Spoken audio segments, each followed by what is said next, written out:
Rabbi Isa, are we ready for today's share? Gavaldige in Yonin. Today we're getting to the shaila of the candlestick tray. Rabbi Isa.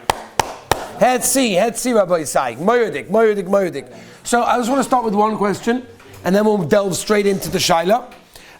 One of the questions that the Olim were asking was, and just as a recap for those that were here and for those that were not here, is that a bossis, that is a dova issa and a dova heta.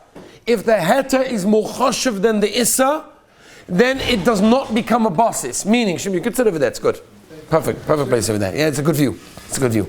So if the heta is more choshev than the issa, then what? Then it comes out that it's not a bossis.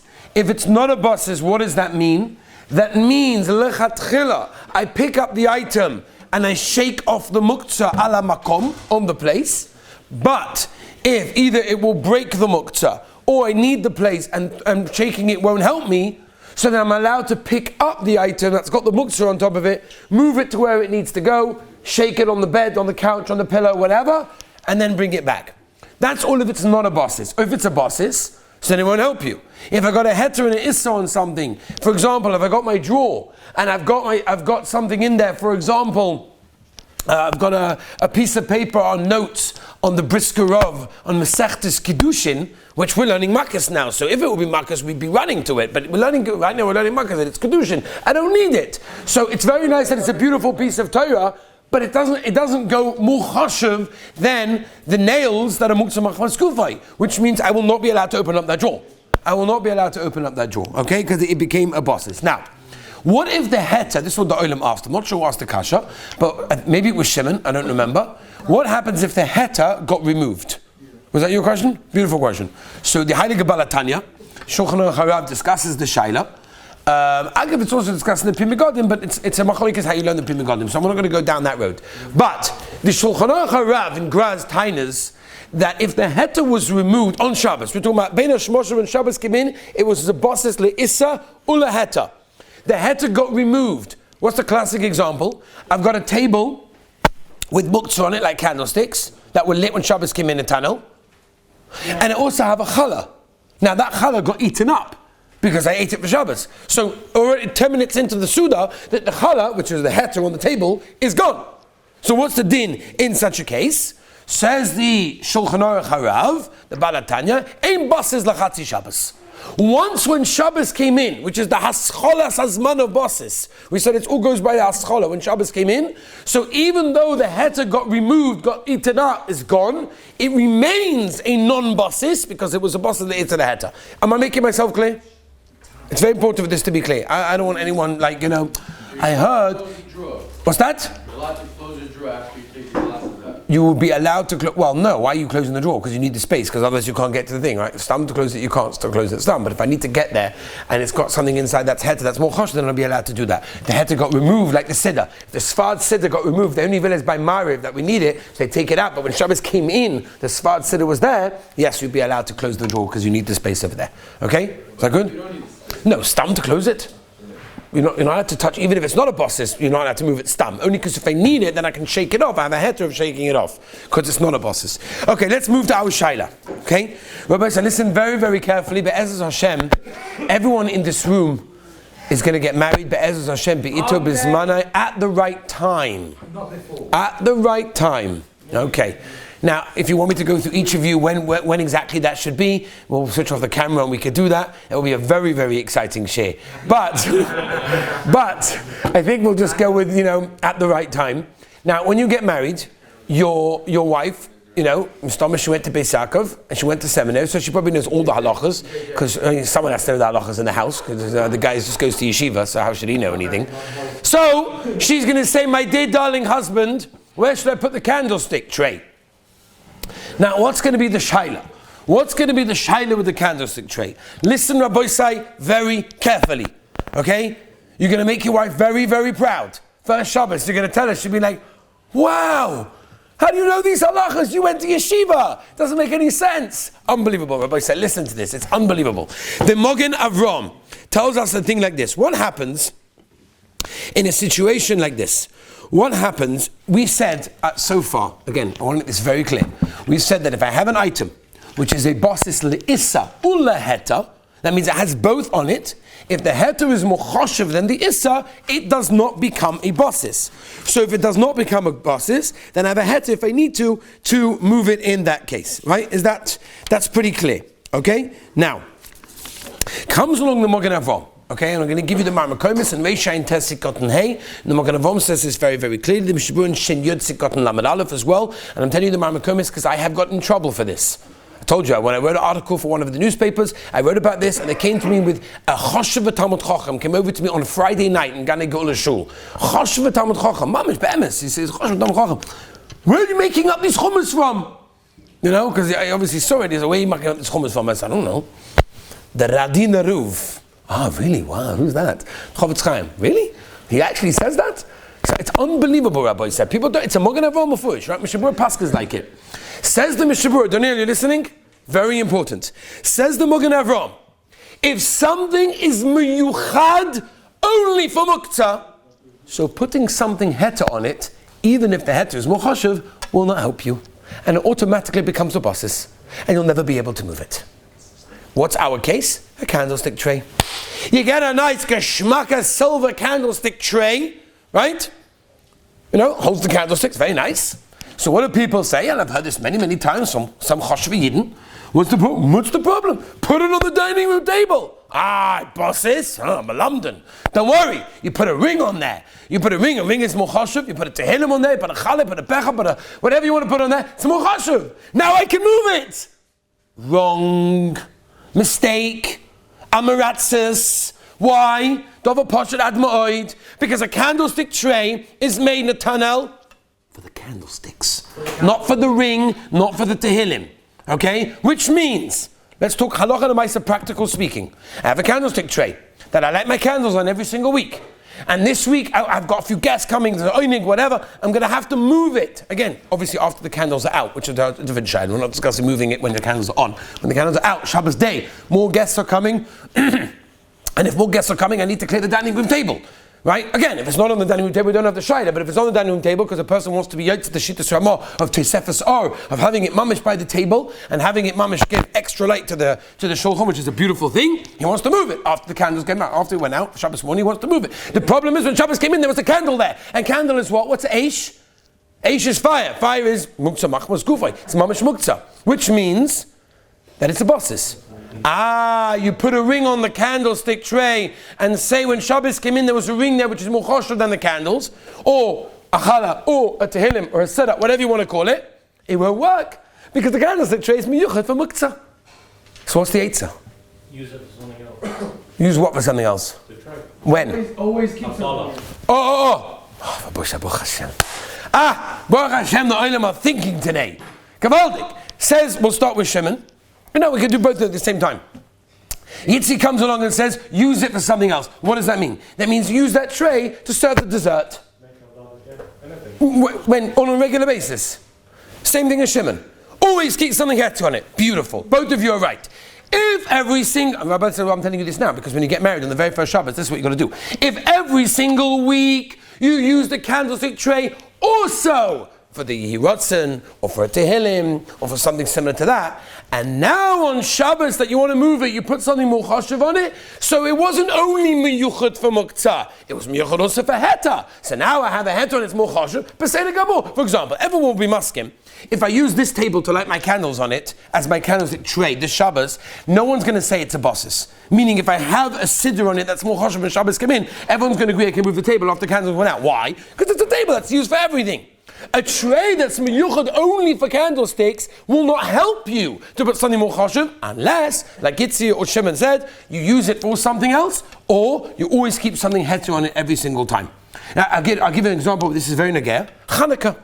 Where's the Chanukah? For example, you've got, let's say you light in one of those glass boxes that we do over here, right? And some people do that even in their house as well, so the kids don't get there, or the wind, whatever it may be. The problem is, are you allowed to move that on Shabbos? Obviously on Shabbos morning, and the kids are there, you want to move the menorah out the way because they're going to smash it, whatever it may be. Are you allowed to do that? When Shabbos came in, right, Shabbos Chanukah, the candles were lit. So the problem is the tray. So if the tray is a kitchen tray that you covered with foil for the candlesticks, for the Chanukah, which is what a lot of people do, that's fine. Because that's a normal tray, that's not miyuchad only for Muktza. But if it's a glass box that's only miyuchat for the menorah, it's not going to help you this Shabbos, or the one time that you use it, to put it, on Shabbos, to put a dreidel there, which is not really going to help you, but maybe you put a dreidel there, maybe that will be more chashuv, but it won't help you, because at the end of the day, it will be miyuchat only for Muktza. You want to get to Reish Samach Gimel? Maybe a different time. But maybe after Kiddush, maybe we can learn that. That would be gavaldik. But do you have to put on the table? No, you do not have to put on the table. Is it better? Possibly. Because nowadays we have lights. So it's very hard to say that the candles that your wife is going to light is adding any hano into the room, and therefore it's machlokes Shulchan Aruch, machlokes Rishonim, whether to sefes or not to sefes. I don't want to go into it now, but when you're newly married and you've got no kids at the table, and there's no sakana and the kids, all over the place, then yes, it's definitely better to have it on the table. If once the kids come along and there's no space on the table, so then you put it on the side, or you figure some people put a shelf, whatever, then you figure these things out. What's that? What happens if the social item was taken off, like a kid or something? On Shabbos. Yeah. So then, that's what I said from the Balatanya. When Shabbos came in, the heter was there, that's good enough. I don't have to worry. It's usually there at Arab Shabbos, they happen to have to be there. By mistake. That's fine. In other words, if the tray is normally used also for heter, and this is what I would suggest all of you do the first Shabbos when you get married, you make sure you buy your wife a beautiful yirotzen or something, and you put that on the candlestick tray every week. So that, if the time comes that you may want to move it, you have to put something on it. The yirotzen will help you, because it's only yirotzen for lighting candles. That's not going to help you on Shabbos. So that on Shabbos, when you're going to want to move it, you put something on the tray that's more chashuv, and now you'll be able to move it when the candles are out. Are you 100% clear with this halacha? It's very important, because I know what's going to happen. I'm gonna get hate mail from this, because one of you guys are gonna say something to someone and they're gonna say, "What are you toys brainwashing you over there? What's he telling you all these random chumrah halachas over there?" When you told it wrong, I remember I once got a phone call from a few people who told me that their wives learned by Rabbi Falk in Gateshead, and they both came home saying, "Yeah, Rabbi Falk said baby wipes are mutter." Huh? That doesn't make any sense. I said, no, my wife was. They told me this. My wife was in Gateshead, and she heard from Rabbi Falk that it's mutter. I called up Rabbi Falk straight away, who once had a heart attack on the phone. He said, "Me? What are you crazy, Mama? No way that I heard that from me." So people hear different things. So I want to make sure you have absolute. I asked Rabbi Basil Orbach one time. I said, "Rabbi, what do I do? You have a bacha in the yeshiva, so he's sitting in halacha share, and the halachas you can't just do everything in one shot. Sometimes you do a little bit today, a little bit tomorrow. You talk about the issa today, the heter tomorrow, the heter today, and the issa tomorrow. Yeah, you can split things up. He doesn't show up tomorrow. Is that my problem? That he's not? It's not your problem." So Rabbi said, "Listen. As long as you listen carefully, you'll get the halachas." Daniel, yes. But the heter thing has to be there before Shabbos. Yes, the heter thing has to be on the candlestick tray before Shabbos. Okay. Now, are we 100% clear in this case? Because it's a very, very important. It's a very misunderstood situation. Did you already deal with what's considered kosher? Pretty much. Yesterday we dealt with it. It's not monetary value. It's necessity on Shabbos. A becha, a challah, wine, tehillim that you're going to use, a chumash that you're going to use, anything necessary on Shabbos. Then it's equally choshev as the candlestick. No, it's more chashuv to me. Because the Be'alacha asked that kashrus, Miram, as I mentioned that yesterday, that Be'etzim when Shabbos comes, I need the Shabbos candles more than anything else, because the Maisa, I lit them for a reason. But once they're lit already, so I need the challah right now, because challah is chosh, the Be'alacha goes through that shayla, exactly the chashivas. Let's move on to Rabbi Say, because we've got a lot to do today. I've got a lot to do. I want to finish off the shaylas of bosses today, and tomorrow finish off a few shaylas of Muktza, and that's pretty much it, because Thursday we're not going to be here. So, Lamaisa like this, Rabbi Say. What's the halacha if a person has a drawer, right, and in the drawer is Muktza, right? Does the entire item holding the drawer become Muktza? I'll give you an example. Next to your bed, some of you have the kete drawers, right? The plastic drawers that you do. Does anybody? You guys have that? Someone has that, right? Jed has it. Yeah. Yeah, you have it? Morty, shout out. Okay, Morty has it? Beautiful. Okay, Gavaldik. My question to you, Morty, is like this. This is my question to you. If in one of the drawers, one of the 5 drawers that you have has Muktza, does the entire piece become Muktza? I mean, can I move the whole thing? Or do I say, well, there's Muktza inside it. Yeah, but it's inside the drawer, not inside the whole piece. Well, for example, if you got one of these, right? If there's Muktza inside this over here, will that make the entire Omid? Let's say, sometimes, for example, when this is Nageya, Yom Kippur, or Rosh Hashanah, where the Chazan, for example, Yom Kippur, he wants to schlep it out or schlep it in for the Vanachnu Kairim, so he wants to move it in and out. So the problem is, if there's Muktza over here, does that make the entire piece into Muktza? Okay, it's a very important question. It's to get to many situations. So the Mishnah Berurah brings down in Shin Yud Sikot and Lamed Aleph that there's a major nafkamina which type of drawer. Okay, we're supposed to get the facts careful. The nafkamina is like this. Says the Mishnah Berurah, If it's a drawer that cannot be moved from the table, meaning it's a chelik of the table, it cannot be moved from the table. You can't take it out. A cat's a drawer, by the way, you could easily take it out. It's very easily taken out. But you have certain drawers that are stuck there. They're a chelik of the cupboard. They're a chelik of the piece in that case. Says the Mishnah Berurah, such a case, the drawer is bottled to the table. And if it's bottled to the table, it will not make the whole table muktza. You have a desk, for example, at home, an office desk. You can have an office desk with two little drawers that come out. You have muktza in those things. The whole desk is muktza, so it depends. If the drawer does not come out, which many drawers don't come out, of course you can unscrew it and you can pull it out, whatever, for Pesach. But I'm talking about it doesn't easily come out. It's not meant to come out, so it becomes bottled to the table. Right, because it cannot come out, therefore it becomes bottled to the table. Once it's bottled to the table, I don't say the whole table is muktza, because why? Because there's no muktza on the ikar of the table. The ikar of the table is at the top. So therefore it's not going to be muktza the whole table. Could be the drawer I can't open and close unless it's got something inside it that's more choshev, dehainu heta, that's more choshev. Whereas, says the Mishnah Berurah, if I have a drawer that easily comes out, it's made to come out the whole time. I'll give you an example. IKEA have these things, right? You know what I'm talking about, right? The IKEA ones where you build, they're like the squares, and you put in the kids' toys and like these plastic things, you know what I'm talking about? Morty, you built that this week, no? Ah, there we go. You want me to send a number to anybody who's listening to want to use it? Okay. So there, it will not become bottle. It's a chelik b'fnei atzmai. If it's a chelik b'fnei atzmai, now the whole table is become bosses. Because you have a chelik ha-choshev in there that by itself is choshev, mimela, the whole table becomes choshev in that case. Okay? Boy, so let me give you, You can put things on the table, you can use the table, you can't move the table, that's all. How far can't you move it? Nothing. No. We should discuss if you're allowed to eat on it, if it's going to move a little bit, but just, yeah. But if moving it, you can't. What's that? You're allowed to eat on it. Yes, you're allowed to eat on it. If there is a buggy, a stroller, that has muktza in the bottom, I've had people knocking on my door on a Shabbos, right? They came up from the Knisa. We've got muktza left in the bottom. You know, under the stroller, there's like a little net thing, there's a little thing that you put stuff over there. So somebody put something muktza over there and he wants to know, does it make the whole buggy muktza? The answer is no. Obviously we're talking about a case where he wanted it to be there the whole Shabbos, not he forgot it there, which wouldn't make bosses anyway. In a situation where it would make bosses, because it's not on an ikar choshev of the buggy, then it will not make the entire. Now that means I have to shake it out. Can't just go with it, you have to shake it out first, right? Whereas if the muktza is on the seat where the baby sits, or like Rafalk even told me, if it's on the handle, which is where people often store things and hold things, that's an ikar choshev chelik of the buggy, and therefore the entire buggy will become muktza if you just didn't forget it there. If you forgot it there, that's something else. We're talking about you put it there to be made there the whole Shabbos, then you're like, oh, maybe we'll use that buggy, right? If it's something choshev, like something else. If there's something else that's more choshev to me, then it won't become a boss, which will mean I have to shake it off, get it off, and then I can move the buggy. Okay, let's move on, Rabbi Sai. This is a classic shaila. I wonder if anybody has this in the house. Does anybody have in their kitchen, when you open up the cabinet door, the bin, the garbage can is attached to the door, and it comes together with it? Yeah. You do? They make these things in America as well? Psst, I thought it was just an English thing. The fella's like, huh? England is like a third world country. When I first came to yeshiva, and Americans saw an English person for the very first time, I remember the questions I got. You have ice cream in England? The mom was like, wow, it's an English person. We don't need gashmias. We don't need gashmias. We can manage without Chalav Yisrael ice cream. We lived. It's okay. Okay.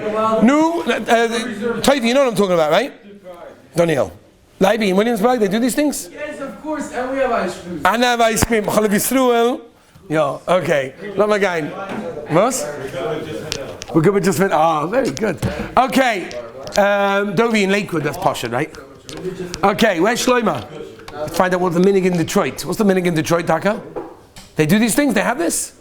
Okay. Rabbi Sai, are you allowed to open up the cabinet door? What's the shaila? Erev Shabbos, you put shells of egg in there, all sorts of things that are Muktza machmas kufay. It's in the garbage can when Shabbos came in. If it was empty, so a garbage can is a klisha malachta issa, and a klisha malachta issa allowed to Muktza gufa mekoymai. The made of bosses will be the same thing as the Muktza, which means I'm allowed to open it so gufa mekoymai. That will be okay. But if you got Muktza machmas kufa in there like shells of eggs, how are you allowed to open it?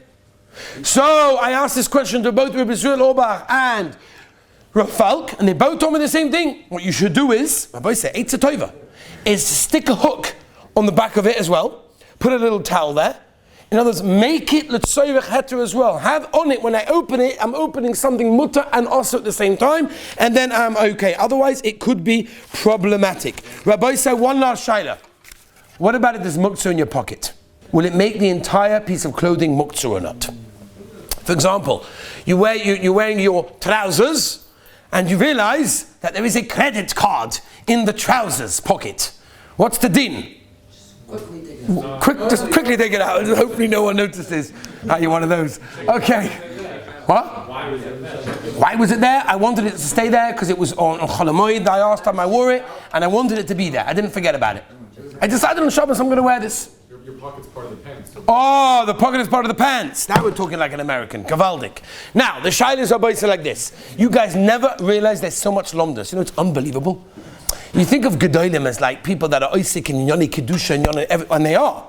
But you have Gedolim, including times from the Achronim and the Rishonim already, including Gedolei Hadar, who are Oisik in the tiny little differences between how a pocket is made. It's just moedik how you see how everything comes from the Torah. There is a major nafkamina which pocket we're dealing with. Is it a trouser pocket or it is a shirt pocket? And they don't do it so much these days, right? The pockets in the shirt. They say it's not. You have it? What's the nafkamina, Rabbi say? What's the nafkamina between a pocket like that and a pocket in your trousers? So listen to the difference. Rabbi said the Mishnah Berurah discusses this difference. Okay, the Magen Avraham Be'etzem is machalik between the two things. Eli has it too? Oh, there we go. Eli's got it as well. For demonstrating purposes. You came at the right time. Says the Magen Avraham. Rabbi said we have to finish. Says the Magen Avraham. There's enough meaning between a trouser pocket and a shirt pocket. What is the difference? The difference is the pocket of a trouser, of a pants, is not a chelik of the pants. It's a piece that was sewn on to the pants. They have a hole, and it was sewn on. Go put your hand in, you can see. It's no shaykhs to the trousers itself. And therefore, if that's the case, since it's sewn onto a non-ikah chelik of the beged, even though the pocket is going to be muktza, meaning you won't be able to put your hand in the pocket, but you will be able to move the trousers, you can move the pants, you can even continue walking theoretically if you realize on Shabbos. Obviously that shayla of Erev, which we're not going into. But let me just go through the 1 second. But if it's a pocket like Leibi or Eli, where the pocket is the chelik of the shirt, haraya, it's only one little piece there, because the shirt is itself a chelik of the pocket.